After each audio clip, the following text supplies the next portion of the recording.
This ain't a fucking hobby. I don't know who the fuck you think that you're playing with. Good evening, everyone. Welcome back once again to Vicious Raps. And of course, I'm your host, your YouTube messiah, and often imitate, never duplicate a superstar Tim Vicious. And gonna go over Raw this week was in Orlando, Florida. But before we do, well, we got some bad news we gotta go over first. First and foremost, the news broke last week. Bobby Eaton passed away. If you don't know who he is, one, you need to educate yourself on wrestling. And two, Google beautiful Bobby Eaton, because honestly, one of the all-time greats. He was a legend, and he is truly going to be missed. Also, last week, there was a round of releases from NXT.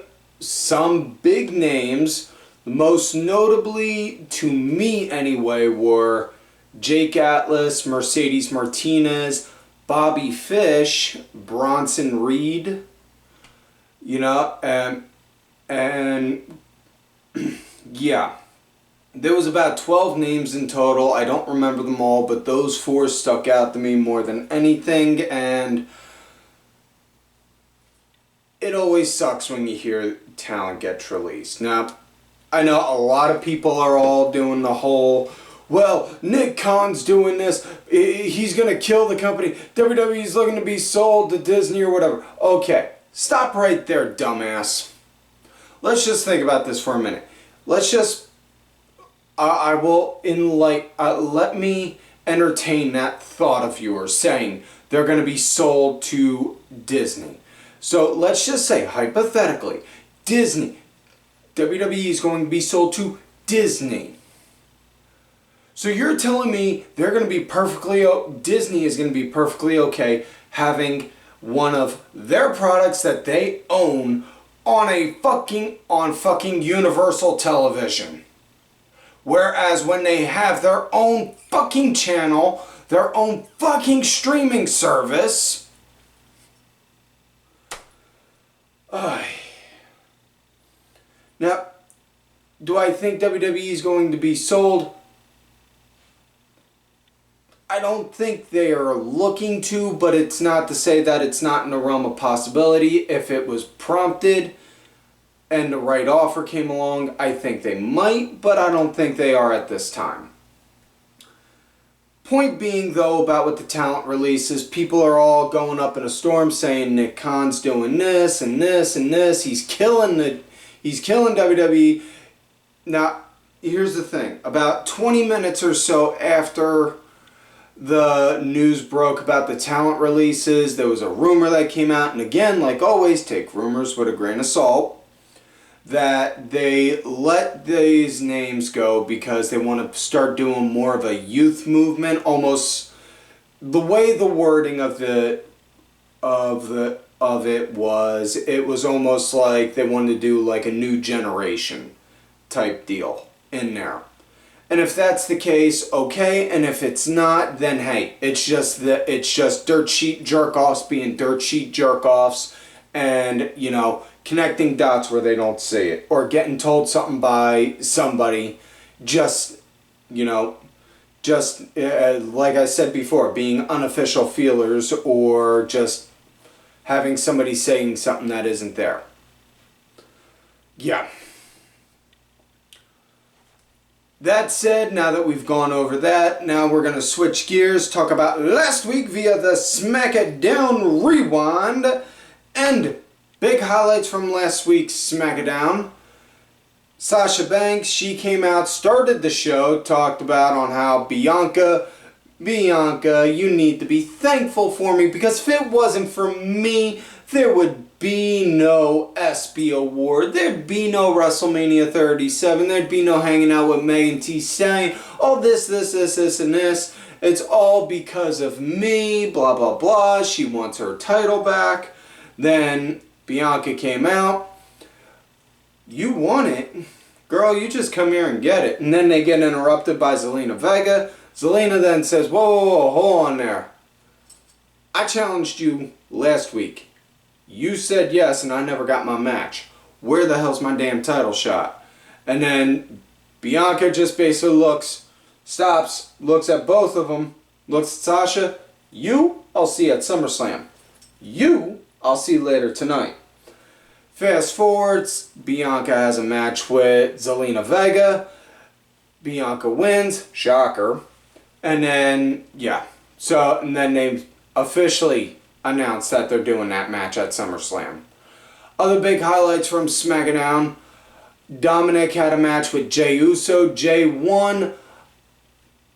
It's nice to see when, as much as I love tag teams, and I am a tag team guy, I mean, for crying out loud, I did tag team work.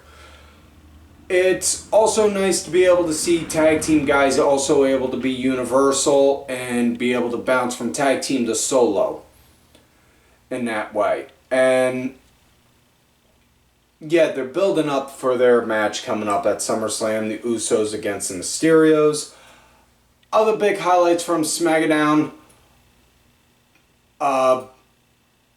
Apollo went against Nakamura. Nakamura won via DQ because of Commander Aziz. Hopefully this is going to lead, honestly, what I would like to see that lead to is a tag match with Apollo and Aziz against Nakamura and Rick Boogs. Because that would be pretty cool to finally get to see Rick working in the ring. On TV, I should say. But also, other big highlights from SmackDown.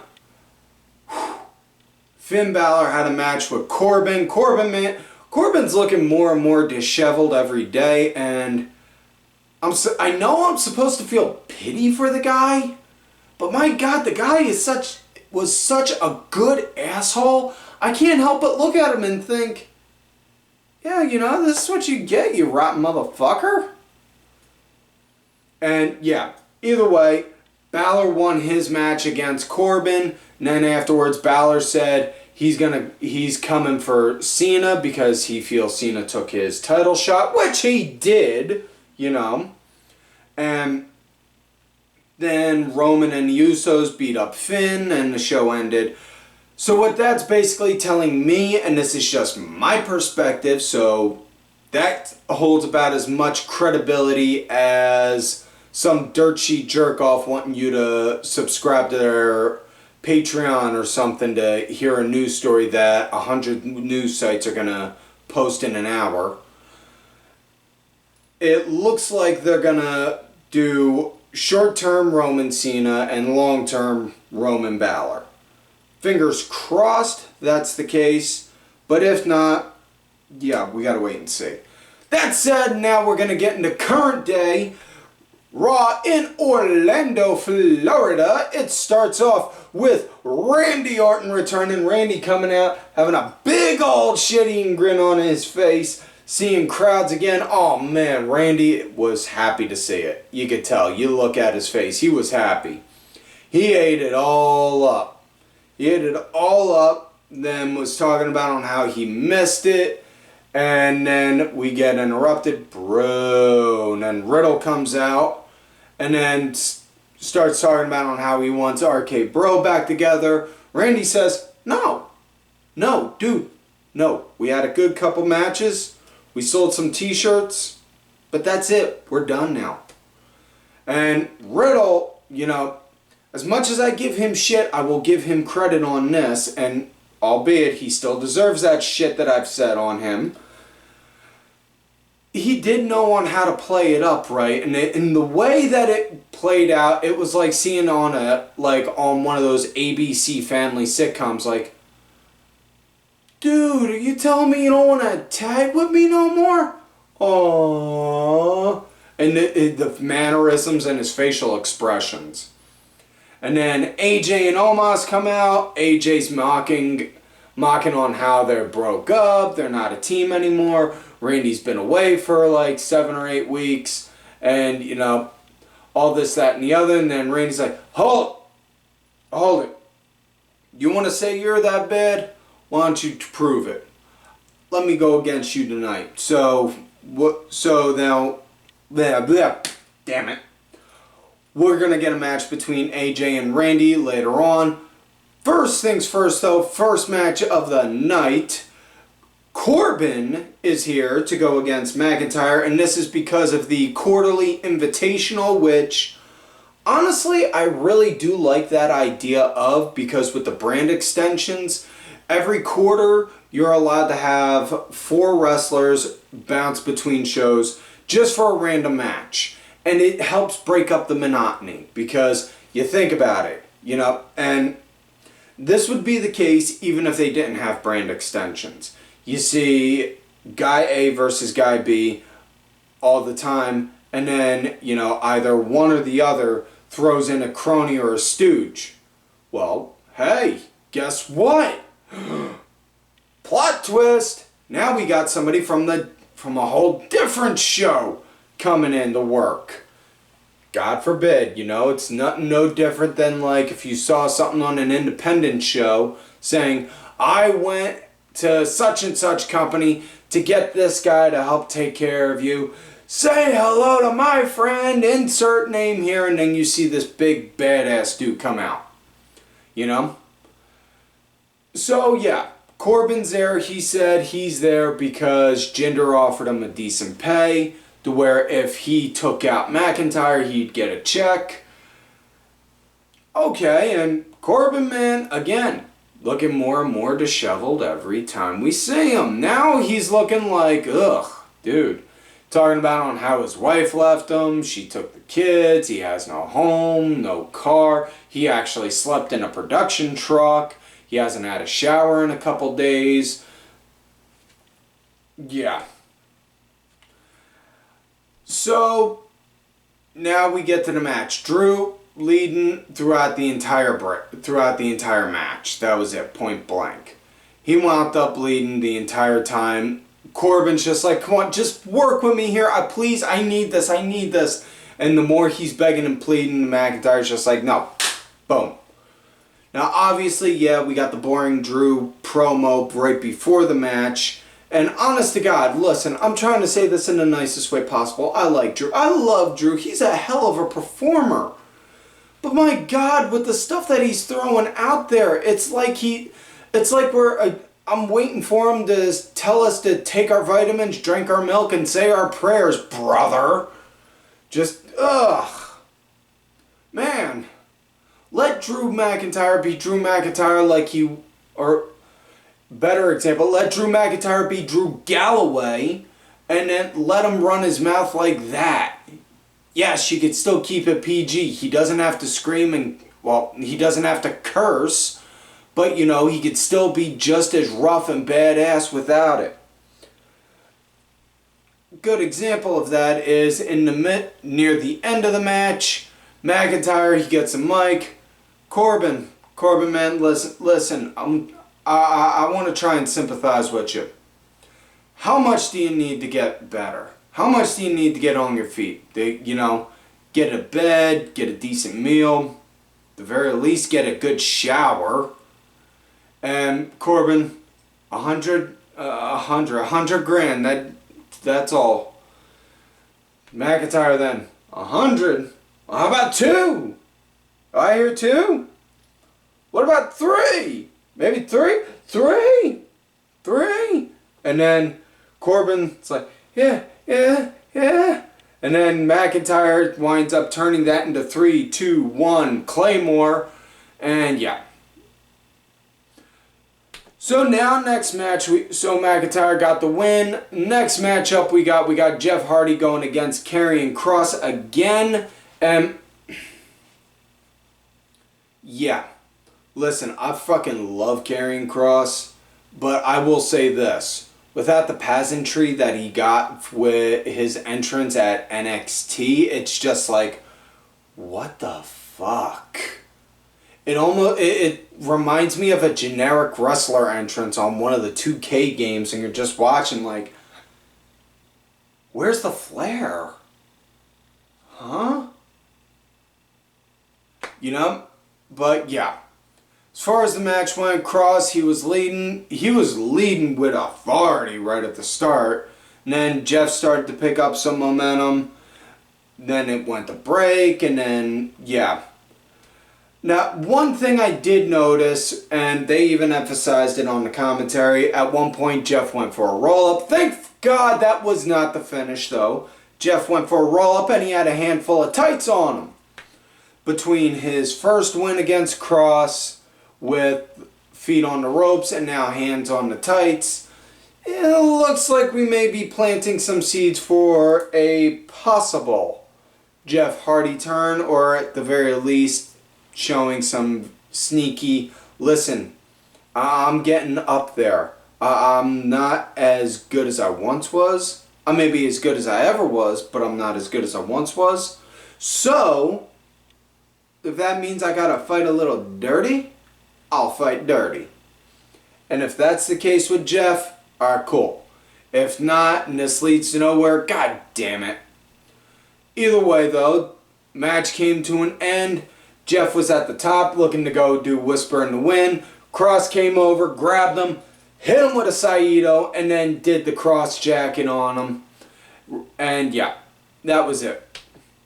Next map, we got women's action. Little Miss Bliss. Oh, good God almighty, I needed my heart pills then. Whew. Needed the heart pills when she came out. And then Eva going against Doudrop. And as far as this match went, Doudrop, she was powering over Bliss pretty much. And I will say this. I'm giving the benefit of the doubt. You know, while everyone is all saying, oh, well, now that Bray's gone, Alexa shouldn't have the creepy gimmick, you know, they should just dump it, this, that, and the... Okay, let me ask you this, dudes. You put all this time and effort and invest all this time and money into this kind of character, and you're just wanting to go and pull the plug, take that talent off of TV then, so that way you can repackage them, because it's not like you can have her go and be creepy one week and then non-creepy next week, and just, you want to go and do all that, all because your guy, you fucking said was the drizzling shits because you fucking hated how he was always losing, left. That's why I said before, hands down, the three most toxic fan bases out there on the interwebs, if you will. Wrestling fans, comic book fans, Star Wars fans. And I know this from first-hand experience because I'm a fan of all three and I have seen the ugliness from them. Ugh, God almighty. As far as the match went, it was what it was. It was supposed to be big girl versus little girl kind of match. Alexa Bliss did her creepy gimmick. Doudrop was doing the power game, and then at one point, Doudrop wound up plowing Bliss, took her down, then went over to Lily, who was sitting on top of a turnbuckle, was mocking her, and then they just pan to a camera cut where the Lily doll, wink, like that, and then it's just Doudrop like, whoa, what the fuck? Like, okay, yeah, that's a little hokey, even for me. And listen, you go back and watch some of the old episodes I do on here. I have given WWE the benefit of the doubt with a lot of hokey shit. But even I got my own even I got fucking limits, man, and that was fucking hokey. But yeah, then after that, Doudrop got freaked out, and then, oh, lo and behold, Bliss wound up doing a jackknife roll-up on her, and got the fucking win. A fucking roll-up. God damn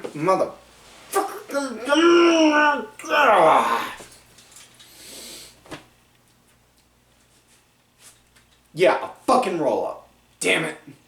Next matchup we got Sheamus going against Ricochet. This had some good back and forth at it. Really dug on how Ricky was going all out. Like at one point he did a springboard crossbody from the ring to the outside to hit Sheamus.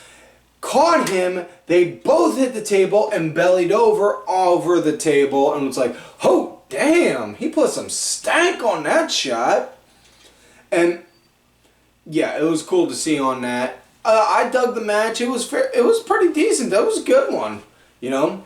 Sheamus wound up getting the win. He popped a bro kick on the Ricochet. Got the 1, 2, 3. Afterwards, then Damien Priest came out while Sheamus was still in the middle of enjoying his win. And it was a little bit of a squawking. Yeah, and then we get Damien Priest versus John Morrison, which, you know, I will say this. These two guys got good chemistry with each other, man. I dig the shit out of these two. I like seeing these two work. They got good chemistry. They do. You know? I liked it. Priest was leading, you know. They were able to match each other. I can't get over that enough. I just absolutely fucking loved it because Priest going for a high kick. Morrison, given the size difference between the two, Morrison still able to go high kick for high kick, roll for roll, flip for flip, move for move with him, and just like, damn. You know, and that's what I fucking liked. I thought it was so cool seeing that.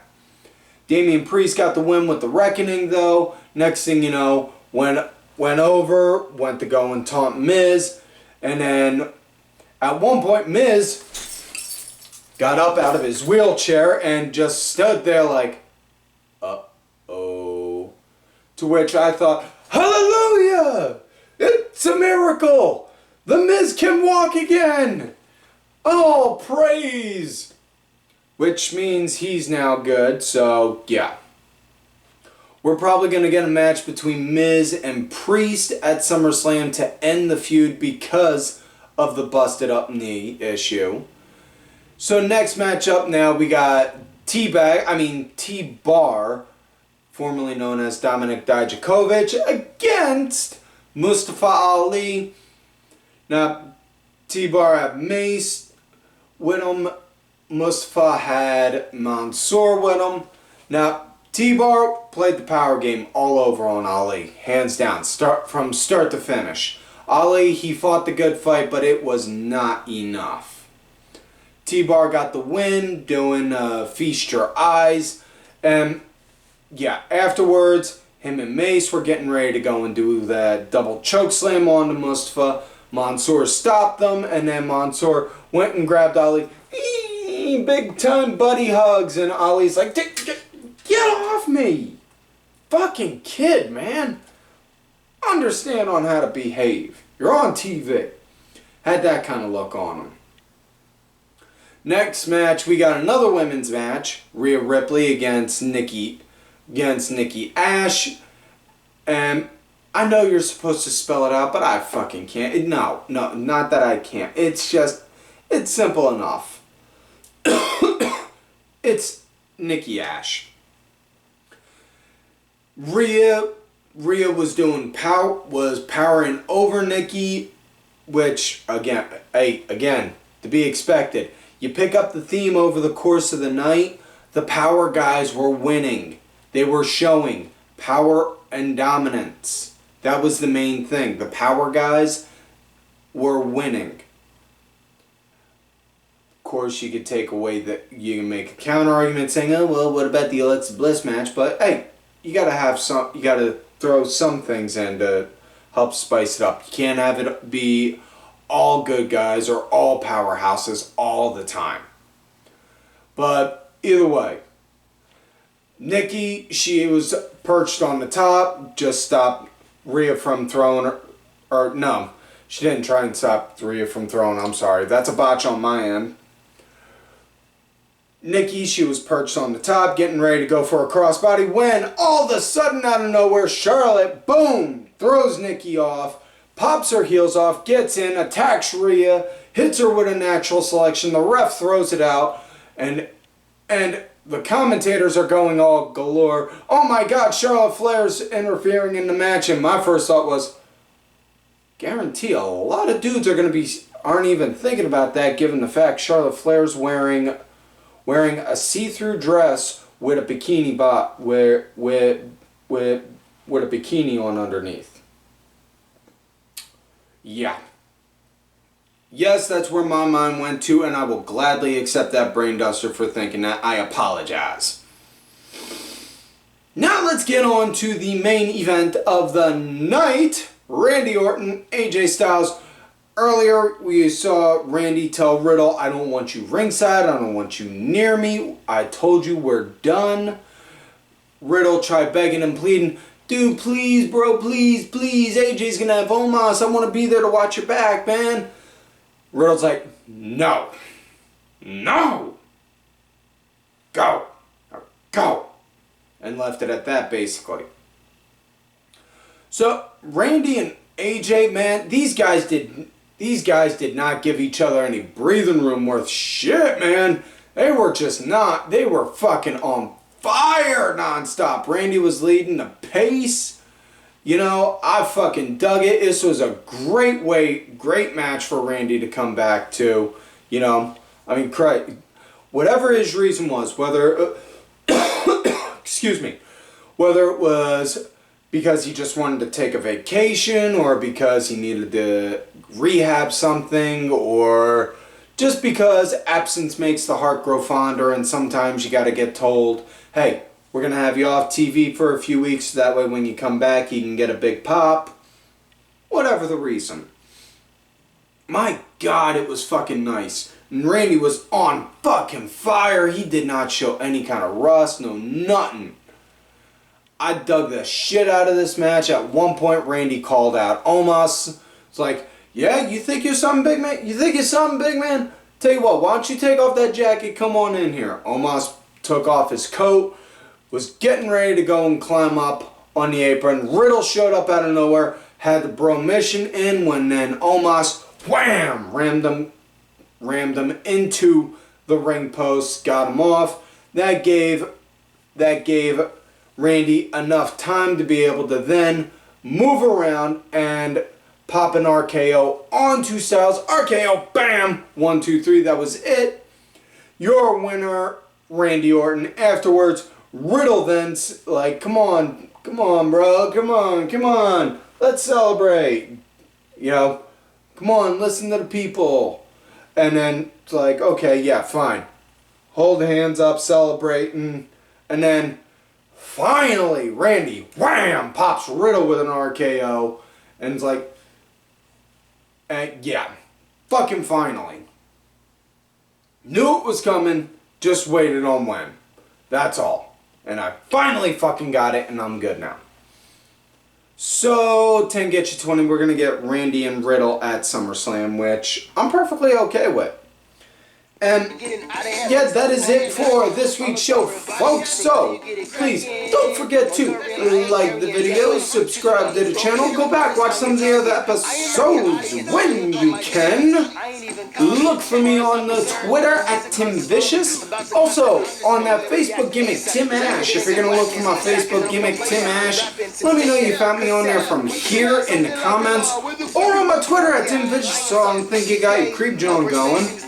Also, thank you to my executive producer, Ollie Ray Ben, who did provide the music for this week's show. Make sure y'all check out his music. It's out there on iTunes, Spotify, YouTube, SoundCloud, all that good shit. Details are down below.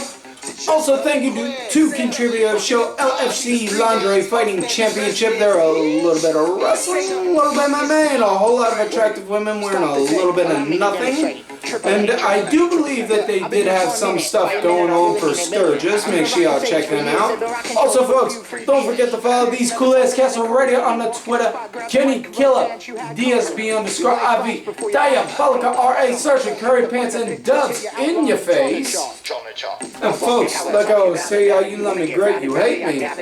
I'm a cool straight addict. Fuck you.